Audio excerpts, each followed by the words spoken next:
그래서 4절 말씀을 교독하겠습니다. 자녀들아, 주 안에서 너희 부모에게 순종하라. 이것이 옳으니라.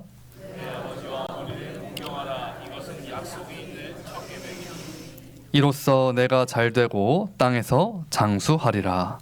또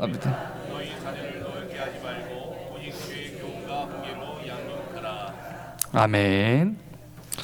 이 시간 에베소서 6장 1절에서 4절 말씀을 가지고 성경적 가정이라는 제목으로 함께 은혜를 나누고자 합니다. 우리 옆에 계신 분들께 이렇게 인사했으면 좋겠습니다. 성경적 가정을 이룹시다. 시작. 네, 오늘은 무슨 주일이죠? 오늘은 어린이 주일이고 다음 주는 무슨 주일일까요? 어버이 주일입니다. 이 5월 달이 되어서요, 가정의 달을 우리가 맞이하게 되었습니다. 그래서 제가 계속 에베소서를 연속으로 설교를 하고 있는데 사실 진도가 5장입니다. 그런데 이제 이 시기를 5월 달을 시작하면서 우리 6장 초반부 말씀을 통하여서 하나님은 어떤 가정을 원하시는가? 하나님께서 예수님을 믿는 신자들이 모였을 때 어떤 가정을 기뻐하시는가, 이거에 대해서 좀 살펴보고자 합니다. 우리 1절의 말씀을 다시 한번 한 목소리로 읽어보도록 하겠습니다. 시작.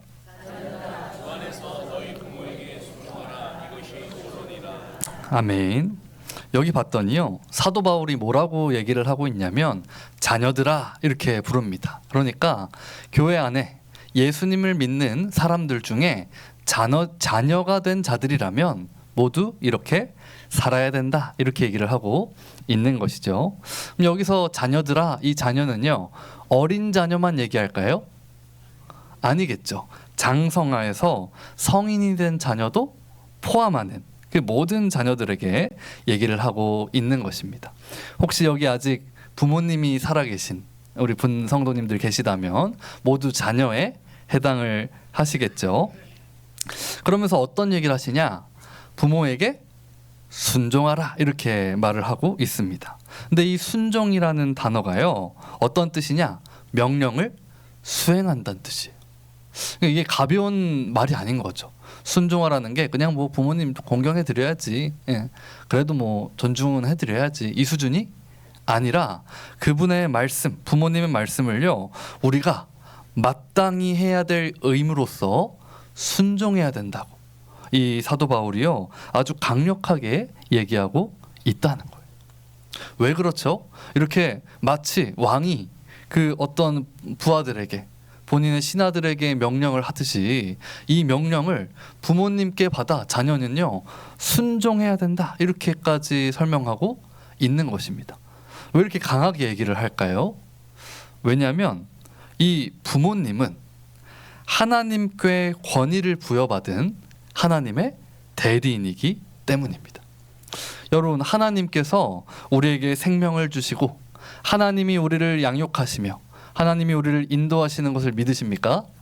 아멘이시죠. 그런데 하나님은요, 하나님께서 우리를 키우시고 인도하시고 양육하시는데 이 역할을요 동일하게 누구에게 부여해 주셨을까요? 부모님에게 부여를 해 주신 거예요. 부모님은 자녀에게 생명을 주고 양육하며 그들을 믿음의 길로 인도하는 존재인 것이죠. 그래서 사실 하나님께서 이 부모님, 그 부모에게 순종하라, 이렇게 강력한 명령을 하시는 이유는 무엇이냐? 바로 하나님의 대리자인 부모에게 순종하는 것이 곧 하나님께 순종하는 것이기 때문입니다. 그럼 이 말을 뒤집으면요, 부모님께 순종을 하지 않아요. 그러면 누구를 인정하지 않는 걸까요? 하나님을 인정하지 않고 그 권위를 주신 하나님을 거부하는 자다, 이렇게까지 얘기할 수 있다는 것입니다. 그래서 이 신명기 21장에 보면 이런 말씀이 나옵니다. 사람에게 어떤 아들이 있는데요, 이 사람이 완악하고 패역하대요. 그래서 그 아버지나 어머니가 무슨 말을 하는데 순종하지 않아요. 더 나아가 부모가 징계하는데도 순종하지 아니하거든. 21절에 뭐라고 되어 있죠? 모든 사람들이 그를 돌로 쳐 죽여서 악을 제하라 이렇게까지 얘기를 하시는 거예요. 오늘날 보면요 너무 끔찍하고 무서운 말씀이죠. 아니 뭐 말 좀 안 듣는다고 돌까지 던져야 되나 이제 이런 생각을 할 수 있는데, 이렇게까지 하나님이 명령하신 이유가 방금 제가 설명드린 대로 하나님의 권위를 무시한다는 거예요. 하나님의 대리자인 부모님을 함부로 대하는 자는 곧 그 권위를 주신 하나님께 대항하며 하나님을 대적하는 자이기 때문에 하나님께서는 이런 무서운 말씀을 주심으로 너희가 하나님의 법을 따르고 하나님께 순종하는 백성으로 살아야 한다라고 분명히 선언하고 있다는 것입니다. 여러분, 그런데 이 1절의 말씀을 우리가 자세히 알아보니까 1절이 부담스럽나요? 안 부담되나요? 더 부담스럽죠. 원래 1절만 봐도요 부모님께 순종하라, 순종해야 되는구나. 근데 오늘 봤더니 막 이 강한 명령이고 마땅히 지켜야 되고 어기면 하나님을 막 대적하는 거래요. 이 얘기를 딱 들으니까요 이 마땅한 순종 이런 표현이요 너무 불편해요. 듣기가 싫습니다. 왜 그럴까요? 왜냐하면 죄인의 가장 기본적인 특징이 누군가에게 순종하는 걸 싫어하기 때문입니다. 죄인은요 어떤 특징이 있느냐, 하나님께 불순종합니다. 일단 하나님께 먼저 불순종하는 자이기 때문에 당연히 마땅히 순종해라 이런 말이요 불편한 거예요. 우리 잘 아시는 디도서 3장에 보면 이렇게 나옵니다. 우리도 전에는 하나님을 믿지 않고 알기 전에는 어떤 자였냐면 어리석은 자요, 그 다음 뭐라고 돼 있죠? 순종하지 아니한 자요. 뒤에도 쭉쭉쭉 나옵니다. 우린 기본적으로 태생적으로 어떤 존재예요? 순종을 안 해요. 싫어합니다. 우리 에베소서에서 이미 다뤘던 에베소서 2장을 보시면요 이전에 우리가 하나님을 알기 전에 어떤 상태에 있었는가, 세상 풍조를 따라가고 공중 권세 잡은 사탄을 따라가면서요 우리 별명이 불순종의 아들이었대요. 아빠가 불순종이에요. 아들은 뭘 할까요? 불순종해요. 그냥 기본적으로 우리는 누구의 말을, 하나님의 말을 듣는 것이 너무너무 불편한 자였다는 것입니다. 그러니까 당연히요 하나님도 싫은데 부모님은 좋을까요? 아닌 거예요. 죄인은 부모님을 거역하는 자이고 부모님께도 불순종하는 자라는 것입니다. 로마서 1장에 보면 이 죄인의 특징이 나오는데요 여기 보면 비방하고 하나님께서 미워하시고 능욕하고 교mon하고 쭉 나오는데 마지막에 뭐라고 나오죠? 부모를 거역해요. 이게 이제 죄인의 기본적인 마음가짐입니다. 디모데후서 3장에 말세가 이르면 많은 세상 사람들이 어떻게 살아가냐 또 나오죠. 부모를 거역해요. 이게 아주 우리한테 있어서 기본적인 특징이라는 얘기를 하고 있는 것입니다. 그래서 정리를 하면요 죄인은 어떤 성향을 갖느냐, 모든 권위를요 부정하려고 합니다. 그리고 개인의 생각을 최선으로 여기는 그런 문화와 그런 습관들을 갖고 있다는 거예요. 여러분, 특별히 지금 우리가 21세기를 살면서 이 시대를 우리가 어떻게 좀 정의하냐면 포스트 모던 시대다 이렇게 얘기를 합니다. 이제 이게 영어지만 어떤 말이냐면 오늘날 요러한 어떤 특징을 잘 보여주는 거예요. 이전에 있던 모든 권위가 싫어요. 누가 나한테 이래라 저래라 하는 게 좋아요, 싫어요? 싫습니다. 그래서 요즘 젊은 세대들이 회사 들어가서도 이제 회사 높은 사람들이 이건 이렇게 해야지 저건 저렇게 해야 돼 이렇게 얘기하면요 대뜸 어떤 얘기를 하냐면 꼰대다 이런 얘기 들어보셨어요? 꼰대다 꼰대. 또 잔소리 하는구나 이렇게 생각을 한다는 거예요. 그래서 오늘날에는요 바른 권위, 선한 권위에 대한 개념이 상실됐어요.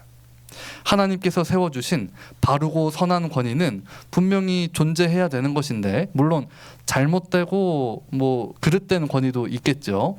그럼에도 불구하고 요즘 세대는요 그냥 권위라는 단어 자체를 싫어하는 시대가 되어 버렸다는 거예요. 그래서 누군가 이제 인생의 선배들이 또 이제 우리 명절이나 이럴 때도 친척들이 한 자리에 모이지 않습니까? 그러면 이제 조카나 우리 이제 손 아래 사람들한테 이런저런 조언을 우리 여기 성도님들은 진심 어리게 해주고 싶은데 요즘에 함부로 얘기했다가는 본전도 못 찾죠. 이제 이런 것들이 이 어떤 문화의 이런 산물이다 이렇게 얘기할 수 있다는 거예요. 그래서 오늘날 이제 가장 많은 사람들이 얘기하는 것 중에 하나가 내 인생 내가 결정하겠습니다. 내 뜻대로 살겠습니다. 나한테 함부로 얘기하지 마십시오. 이제 이게 아주 큰 어떤 시대의 흐름이 아닌가 이런 생각을 하게 됩니다. 이렇게 생긴 가수가 있어요. 혹시 아십니까? 연배가 좀 있으신 분들은 잘 모르실 것 같아요. 예, 요즘에 활동하는 가수인데 이 사람이요 장기하라는 가수입니다. 이 사람 서울대까지 나온 아주 똑똑한 사람인데 본인만의 특색이 있는요 음악을 하는 사람이에요. 근데 이분이 발매한 몇 년 전에 발매한 노래 가사를 제가 일부를 발췌를 해봤습니다. 제목은요 그건 네 생각이고 라는 제목이에요. 제목부터 의미심장하죠. 가사에 이런 내용이 있습니다. 그냥 네 갈 길 가라. 이 사람 저 사람이 이러쿵저러쿵 뭐라 해도 상관하지 말고 그냥 네 갈 길 가라. 그러면서 아래에 뭐라고 나오냐면 그건 네 생각이고 누가 조언을 해주는 거예요. 너 이렇게 사는 게 더 좋지 않을까? 그랬더니 대답을 이렇게 하래요. 뭐라고? 그건 네 생각이고 알았어. 네가 뭔 말하는지는 알겠는데 그건 네 생각이고 나는 내 삶을 살 거야. 이런 얘기를 하는 거예요. 여러분 저는 장기하 씨를 미워하지 않습니다. 저는 이제 나름 좋아하고 근데 노래도 잘 만들더라고요. 근데 제가 이걸 왜 가져왔냐면 요즘 시대가 어떤 시대인지 요즘 사람들이요 어떤 생각을 하는지를 딱 보여주는 음악인 것 같아요. 그건 네 생각이고 나는 내 삶을 살 거니까 나한테 이래라 저래라 하지 마라. 네가 뭔데 너 내 인생 안 살아봤잖아. 이런 얘기를 한다는 거예요. 여러분 이것만 봐도요 죄인이 어떤 생각과 태도를 가지는지가요 너무너무 잘 드러납니다. 이런 시대에 하나님께서는 뭐라고 하시냐면 부모에게 순종하라 이렇게 말씀하시는 거예요. 요즘 세대가요 듣기가 너무너무 어렵겠죠. 근데 이 부담스럽고 듣기 싫은 말씀이 어떻게 우리 안에서 실천이 되겠습니까? 어떻게 우리가 이 말씀대로 순종하여 성경적 가정으로 살 수 있을까요? 그것은 바로 이 하나님께서 우리에게 그리스도의 보혈 가운데 어떤 일을 이루어 주셨는지를 알고 믿을 때만 가능하다는 것입니다. 하나님은 우리 같은 죄인을 변화시켜서요 기쁘게 순종하는 새 존재로 만들어 주셨습니다. 우리 디도서 2장 14절 말씀을 한 목소리로 읽겠습니다. 시작. 그가 우리를 대신하여 자신을 주심은 모든 불법에서 우리를 성령하시고 우리를 깨끗하게 하사 선한 일을 열심히 하는 자 자기 백성으로 되게 하려 하심이라. 아멘. 우리 같은 죄인 불순종하고요 누가 우리한테 간섭하는 걸 싫어하는 자를 어떻게 해요? 예수 그리스도께서 우리를 대신하여 자기를 주시고요 모든 불법에서 우리를 속량하심으로 우리를 새 존재로 새 마음을 가진 자로 만들어 주셨다는 것입니다. 이걸 믿으시길 바랍니다.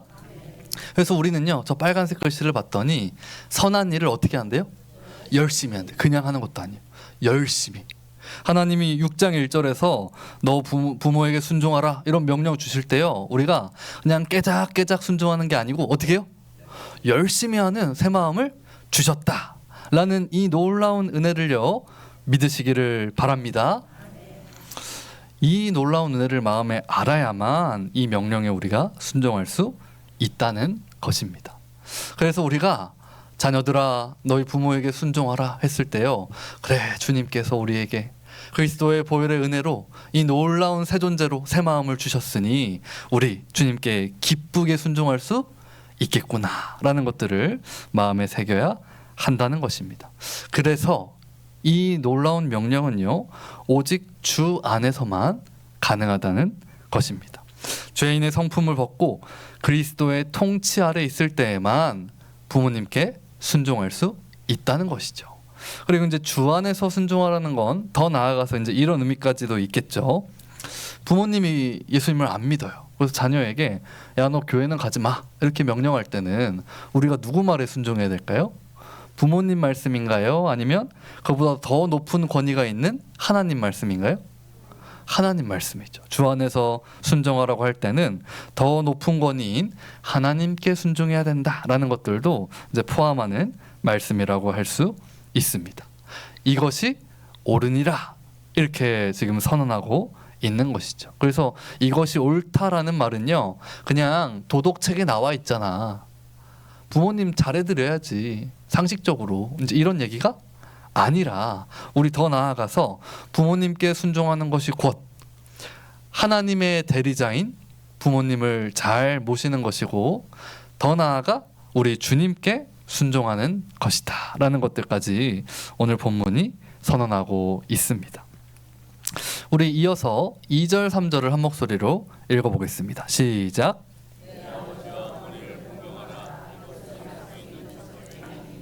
그래서 내가 잘 되고 땅에서 장수하리라. 아멘. 혹시 좀 더우신가요? 괜찮으십니까? 에어컨을 좀 틀어주시면 감사하겠습니다. 2절 3절에 이어서 사도 바울이요, 이제 이것이 약속이 있는 첫 계명이다 이런 말씀을 하고 있죠. 이 계명이 어디 나오는 계명일까요? 네, 우리 십계명이죠. 우리 하나님이 모세를 통해 주신 십계명. 십계명이 몇 개죠? 10개죠. 네, 너무 쉬운 질문을. 십계명 10개. 우리 두 개로 나눠지죠. 1계명부터 4계명까지는 하나님에 대한 계명이고, 5계명부터 10계명은 이웃에 대한 계명입니다. 그러면 내 아버지와 어머니를 공경하라, 이 계명은 몇 번째 계명일까요? 아, 잘 아시네요. 5계명. 다시 말하면 이웃에 대한 계명을 시작할 때 처음으로 주셨던 계명이라는 거예요. 그래서 우리 이웃 사랑의 가장 기초가 되고 시작점이 되는 계명이요, 바로 이 5계명입니다. 그래서 이 5계명 또 특별하죠. 왜냐하면 뒤에 있는 다른 계명은요, 뭐 살인하지 말라, 간음하지 말라, 이런 계명은 그 뒤에 그 계명을 지켰을 때 따라오는 다른 약속이나 복이 없어요. 그런데 오직 이 계명만, 부모를 공경하라, 이 계명만요, 어떤 약속이 있는 거예요? 3절의 말씀, 네가 잘 되고 땅에서 장수하리라, 이런 말씀이요, 추가적으로 약속이 되어 있다는 것입니다. 우리 성님의 모든 자녀 되신 분들은 부모님께 순종하고 부모를 공경하여서 여기 약속된 모든 복을 받아 누리시기를 바랍니다. 그래서 여기 보면 공경에 대한 얘기를 하고 있습니다. 이 공경이라는 단어는 어떤 뜻이냐? 부모를 사랑하고 존경하고 배려하는 것입니다. 더 나아가 하나님이 부모님에게 주신 권세를 인정하는 것까지 이 공경의 의미에 담겨 있다는 것이죠. 그래서 이 부모님에 대해 공경할 때는요, 그냥 그런 척을 하는 게 아니고 마음에서 어떻게 해야 될까요? 우러나와야 돼요. 우러나와서 부모님을 진심으로 사랑하고 존경하고 배려할 필요가 있다는 것이죠. 근데 여러분, 이게 진짜 쉽지 않죠. 왜냐하면 부모님도 똑같은 죄인이에요. 부모님도 부족함과 연약함이 있나요, 없나요? 있다는 거죠. 그럼 어떻게 자녀된 입장에서 항상 부모님을 존경하고 마음을 다해 존경할 수 있는가? 이거에 대해서는요, 부모가 항상 존경받을 만하기 때문에 존경하는 게 아니라, 누가 세우셨죠? 하나님이 세우신 권위를 부여하셨기 때문에, 그 권위를 알고 믿는다면 부모님을 존경해야 한다. 그래서 이 계명까지도요, 우리 아까 말씀드린 대로 예수님의 십자가 보혈 가운데 우리 안에 새 마음이 부어졌고 선한 일을 열심히 하는 백성이 되었기 때문에 가능한 이 계명인 줄로 믿으시기를 바랍니다. 나이대별로 이제 차이가 있겠죠. 어린 자녀는 일단 기본적으로 부모의 권위에 순복하는 법을 배워야 돼요. 요즘에는 아이들이 너무 귀해서 한 명, 두 명밖에 없어서 아이들이 부모님께 순종하는 게 아니고 부모님이 아이들에게 순종하는 걸 좀 보는 것 같기도 한데 이제 안 되겠죠. 부모님이 하나님의 대리자다 이걸 딱 알고 부모의 권위에 순복할 수 있어야겠죠. 또 이제 하나의 시기가 청소년 시기가 있지 않습니까? 반항심이 막 올라오죠. 그때는 막 다 짜증나요. 엄마 아빠도 싫고 제일 유명한 명대사가 있지 않습니까? 엄마 아빠가 나한테 해준 게 뭐 있어? 하면서 문을 쾅 닫고 있죠. 근데 그런 시기를 잘 극복해 나가야 되겠죠. 그리고 여기 계신 많은 분들께 해당되는 장성한 자녀라면 부모님을 어떻게 모셔드려야겠습니까? 자신을 위해 희생하느라고 연로해진 부모님을 존중하고 마땅히 부양하며 잘 돌봐 드려야겠죠. 근데 이 시기에 넘어가면 약간 부모님과 자녀의 어떤 그 위치가 좀 바뀌지 않습니까? 부모님들은 연로해지셔서 경제적으로도 좀 이제 어려워지시고 뭔가 육체적인 힘도 떨어지시고 대신 자녀들은 이제 막 한참 돈 벌고 이제 뭐 활동하는 나이니까 조금 더 이제 어떤 경제적인 지위나 위치가 올라갈 수 있죠. 그럼 이제 약간 부모님 뒷방 늙은이 이렇게 탁 넣어드리고 연락 잘 안 드리고 이렇게 하는 것들이 합당하지 않다라는 것들을 이 본문에서 우리가 잘 돌아보아야 한다는 것입니다. 우리 마지막 4절 함께 한 목소리를 읽겠습니다. 시작.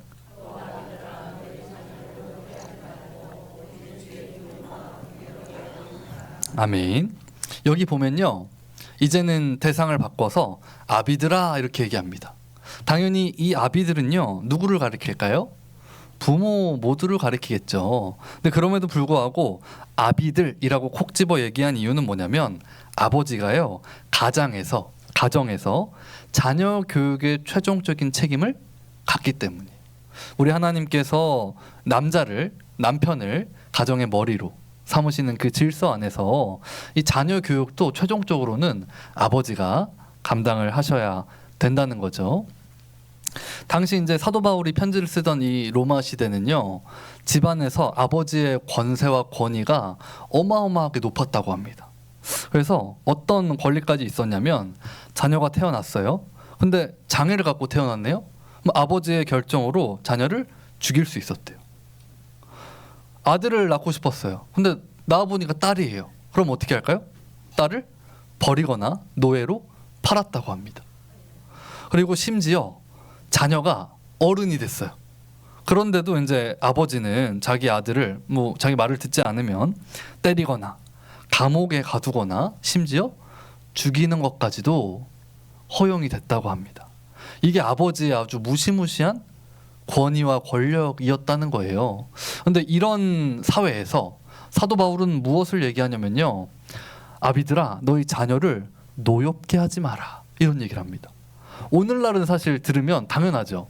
오늘날은 그럼 자녀들 잘 공감해줘야 되고 양육도 잘해야 되고 사랑으로 돌봐야 돼 이런 얘기들이 너무 당연하지만 이 시대는요 아주 파격적인 권면이라고 할 수 있습니다.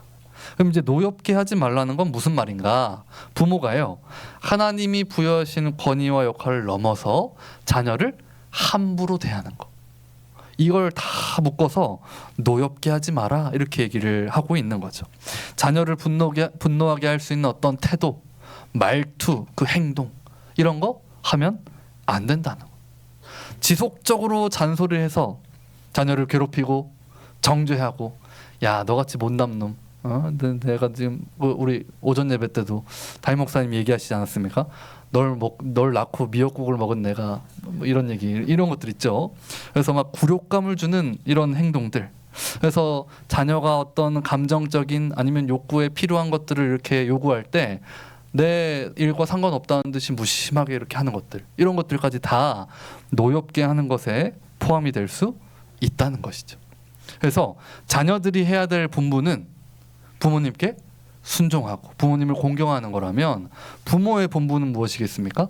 자녀를요 하나님의 사랑으로 잘 양육하는 게 너무너무 중요하겠죠. 그래서 하나님의 사랑으로 먼저 정서적인 공감과 연대감이 생기지 않는다면 무조건적으로 이렇게 명령하고 자녀를 함부로 이렇게 대하는 것이 결국은 자녀가 순종하기는 하겠지만 그게 미움과 분노 가운데 이 어긋난 감정들을 갖게 된다는 것을 성경이 얘기하고 있습니다. 근데 그러면서도 중요한 것은 이것이죠. 주의 교훈과 훈계로 양육해야 돼요. 일단 누구의 교훈이죠? 주의 교훈입니다. 나의 교훈이 아니고 세상의 교훈이 아닌 거예요.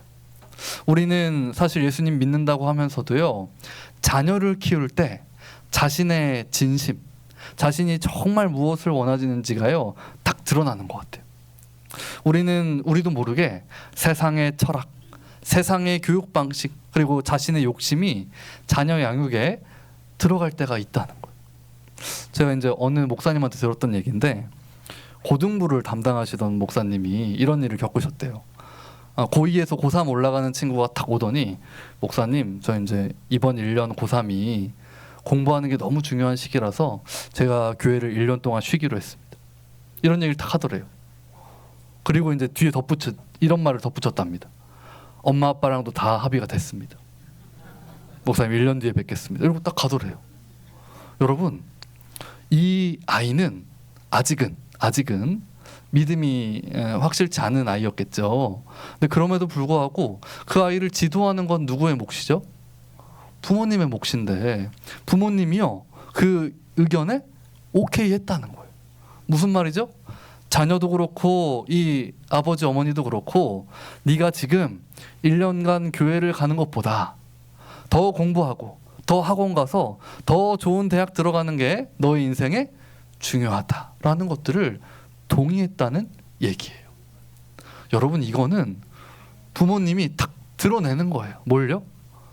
하나님의 교훈, 주의 교훈과 훈계가 아니라 세상의 철학, 세상의 교육 방식, 자기 욕심을 따라가는 그런 큰 예시가 아닐 수 없을 것입니다.